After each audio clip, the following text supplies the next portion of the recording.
معاشرے کا حسن اتباع سنت میں اس وقت ساری دنیا معاشرے کا حسن وہ یہود و نصارہ کی تہذیب میں دکھلا رہی ہے۔ یہاں تک کہ زمانے میں تہذیب ہی سمجھا جاتا ہے غیروں کے طریقے کو، حالانکہ سارا ادب کا خلاصہ وہ اتباع سنت ہے، اور سارا اسلام کا حسن اتباع سنت میں ہے۔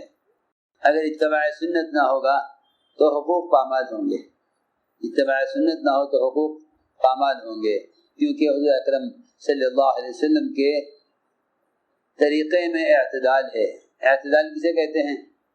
اعتدال کہتے ہیں اللہ کی عبادت کرنا مخلوق کے حقوق کو ادا کرتے ہوئے، اس کو اعتدال کہتے ہیں۔ جن لوگوں میں کسی بھی اعتبار سے بے اعتدالی آئے گی وہ یقینی طور پر مخلوق کے حق کو ماریں گے۔ اگر بے اعتدالی آئے گی عبادات میں تو عابد مخلوق کے حق کو مارے گا، اس کو رہبانیت کہتے ہیں،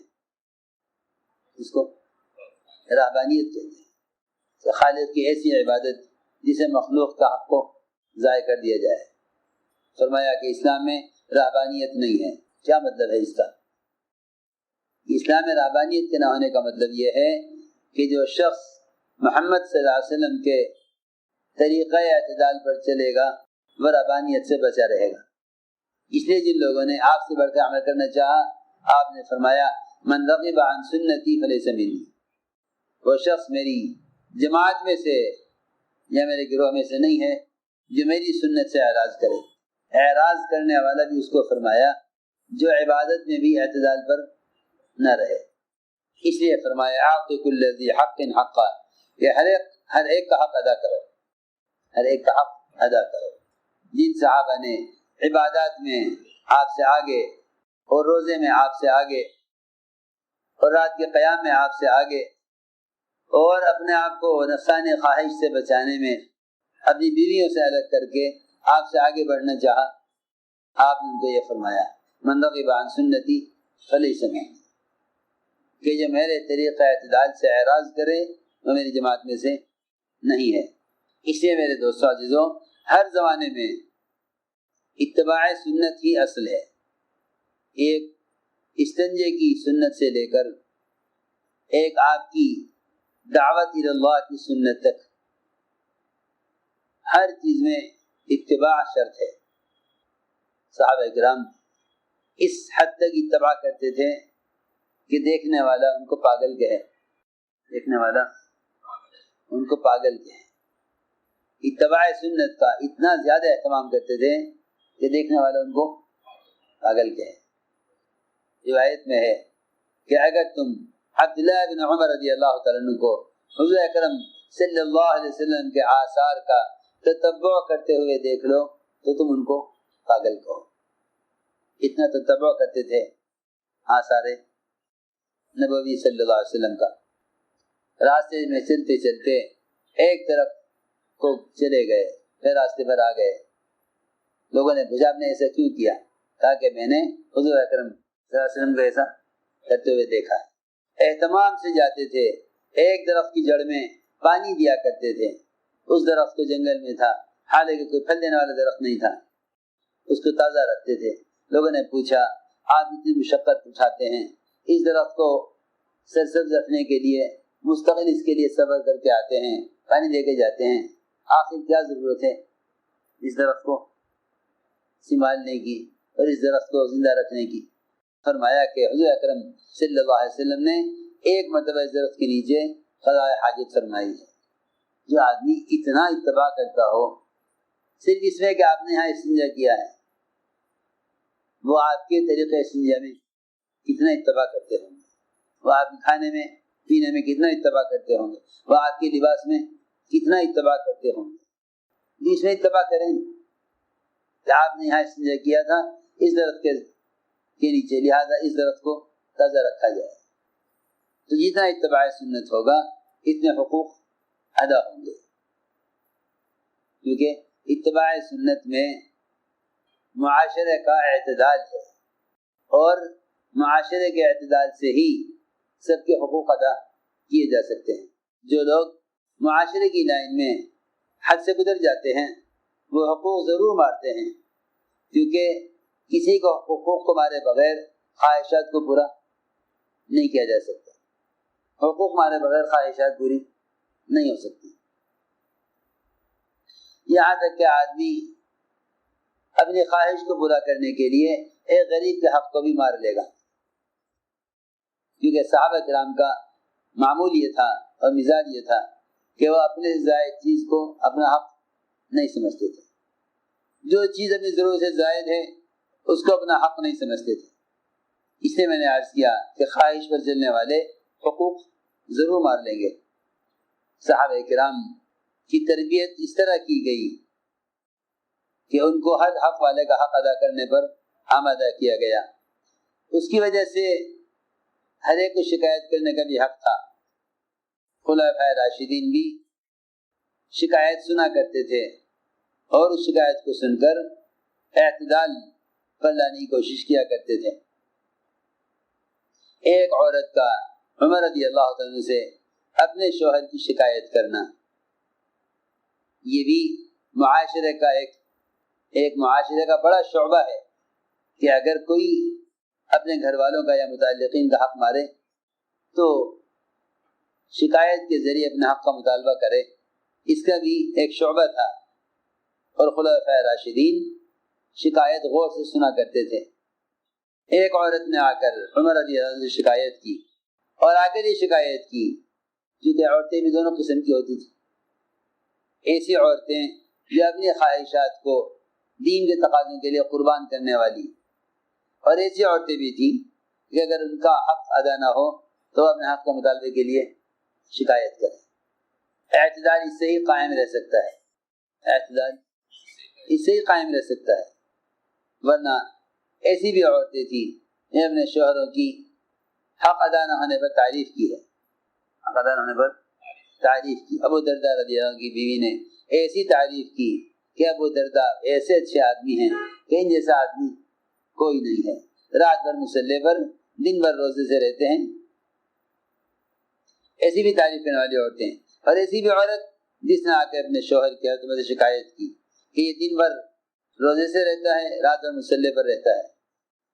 چنانچہ ایک عورت نے آ کر اس نے شکایت کی اور عرض کیا کہ میں دنیا کے سب سے بہترین آدمی کی آپ سے شکایت کرنے آئی ہوں، اس دنیا میں سب سے بہتر آدمی ہے، سوائے اس آدمی کے جو اس جیسا عمل کرے یا اس سے عمل میں آگے بڑھ جائے، ورنہ میرے شوہر سے بہتر کوئی آدمی نہیں۔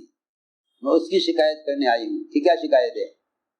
کہ شکایت یہ ہے کہ رات بھر نماز پڑھتے ہیں اور دن بھر روزہ رکھتے ہیں۔ اتنا کہتے ہی اس عورت پر حیا غالب آ گئی، شرم کی وجہ سے آگے بول نہیں سکی، اور یہ کہا ابھی منین آپ مجھے معاف کر دیجئے، میں نے ایسی شکایت آپ کے سامنے کر دی جو مجھے نہیں کرنی چاہیے تھی، لہذا آپ مجھے معاف کر دیجئے۔ حضرت نے فرمایا اس عورت سے اللہ تجھے جزائے خیر دے، تو نے اپنے شوہر کی اچھی تعریف کی ہے، جا میں نے تجھے معاف کیا۔ یہ عمر نے اس کو واپس کر دیا۔ جب وہ چلی گئی تو کعب بن سور وہاں بیٹھے ہوئے تھے، اس عورت نے تو اپنے شوہر کی شکایت کرنے میں انتہا کر دی، عورت نے شوہر کی شکایت کرنے میں انتہا کر دی، اور آپ پھر بھی نہ سمجھے۔ اس عورت نے تو اپنے شوہر کی شکایت کرنے میں انتہا کر دی، مگر آپ سمجھے نہیں۔ حضرت نے فرمایا کیا شکایت کی اس نے؟ کس کی شکایت؟ حضرت کعب نے فرمایا کہ اس نے اپنے شوہر کی آپ سے شکایت کی ہے۔ شکایت کیا کی؟ اس نے اپنے شوہر کی تعریف کی ہے کہ دن بھر روزہ رکھتا ہے، رات بھر نماز پڑھتا ہے۔ شکایت کیا کی ہے؟ تعریف کی ہے۔ حضرت کعب نے کہا کہ نہیں، اس عورت نے شکایت کی ہے اور اس شکایت میں بھی حد درجے کا مبالغہ کیا ہے، پوری بات کہی گئی۔ حضرت فرمایا کہ اس کے شوہر کو عورت کو میرے پاس لاؤ۔ چنانچہ وہ اس کے شوہر آئے۔ حضرت نے فرمایا کعب بن سور سے کہ ہمارے درمیان کہ ان دونوں کے درمیان فیصلہ کرو، تم ہی فیصلہ کرو، تم سمجھو ان کی بات کو۔ کعب نے کہا کہ میں فیصلہ کروں آپ کے ہوتے ہوئے؟ یہ نہیں ہو سکتا کہ امیر کو ہوتے ہوئے کوئی دوسرا فیصلہ کرے، یہ نہیں ہوگا۔ حضرت عمر نے فرمایا دیکھو کعب، تم نے ان کی بات کو سمجھا ہے، میں نہیں سمجھ سکا، جہاں ذہن تمہارا گیا ہے وہاں میرا نہیں گیا، تم ہی فیصلہ کرو۔ کعب نے کہا کہ اللہ تعالیٰ فرماتے ہیں فَانْكِحُوا مَا طَابَ لَكُم مِّنَ النِّسَاءِ مَثْنَىٰ وَثُلَاثَ وَرُبَاعَ، کہ کرو نکاح عورتوں سے جو تمہیں پسند آئیں، جو تمہیں بھاویں عورتوں میں سے، 2 سے کرو، 3 سے کرو، 4 سے کرو۔ کہ جب ایک مرد 4 شادیاں کر سکتا ہے تو اس کا مطلب یہ ہوا کہ ایک دن ہر عورت کا۔ اب اس کے بعد 4 میں سے 1 ہے تو 4 دن میں سے 1 دن بیوی کا ہونا چاہیے، 4 دنوں میں سے 1 دن بیوی کے لیے، اور 4 راتوں میں سے 1 رات بیوی کے لیے ہو۔ اس کے بعد 4 نہیں ہے، اس کے بعد 1 ہے، اس کو چاہیے کہ یہ 4 راتوں میں سے 1 رات بیوی کے لیے کرے اور 4 دنوں میں سے 1 دن بیوی کے لیے کرے۔ حضرت عمر نے فرمایا کہ ہاں تمہارا یہ فیصلہ تو میری پہلی بات سے بھی زیادہ تعجب والا ہے۔ چنانچہ حضرت عمر نے خوش ہو کر کعب بن سور کو بصرہ کا قاضی بنا کر بھیج دیا کہ جاؤ تم بصرے کے قاضی بن کر رہو۔ ایک روایت میں ہے حضرت عمر نے فرمایا اس عورت سے کہ سچ بات مجھے بتا دے، حق بات کے کہنے میں کوئی حرج نہیں ہے۔ حضرت المؤمنین میں بھی ایک عورت ہوں اور مجھے بھی وہ شہوت اور چاہت ہوتی ہے مردوں کی جو عام عورتوں کو ہوتی ہے۔ یہ اس عورت نے کہا، اور میرے شوہر رات بھر نماز پڑھتے ہیں، دن بھر روزہ رکھتے ہیں۔ حضرت نے فرمایا کیا تمہیں اس کا حکم دینے آئی ہے کہ میں اس کو رات کے قیام سے اور دن کے روزوں سے روک دوں؟ وہ عورت چلی گئی، پھر واپس آئی، اس نے اپنی بات پھر دہرائی۔ حضرت عمر نے پھر اپنی بات دہرائی، وہی جواب دیا۔ کعب بن سور بیٹھے ہوئے تھے، اس کا حق ہے، اس کا بھی حق ہے۔ میں کیا حق ہے اس کا؟ کعب نے کہا کہ اللہ نے 4 بیویاں حلال کی ہیں ایک مرد کے لیے، تو آپ اس کے لیے 4 میں سے 1 تو کیجئے کہ اس کے لیے 4 راتوں میں سے 1 رات اس کے لیے ہونی چاہیے، اور 4 بیویوں میں سے 4 دنوں میں سے 1 دن اس کے لیے بھی ہونا چاہیے۔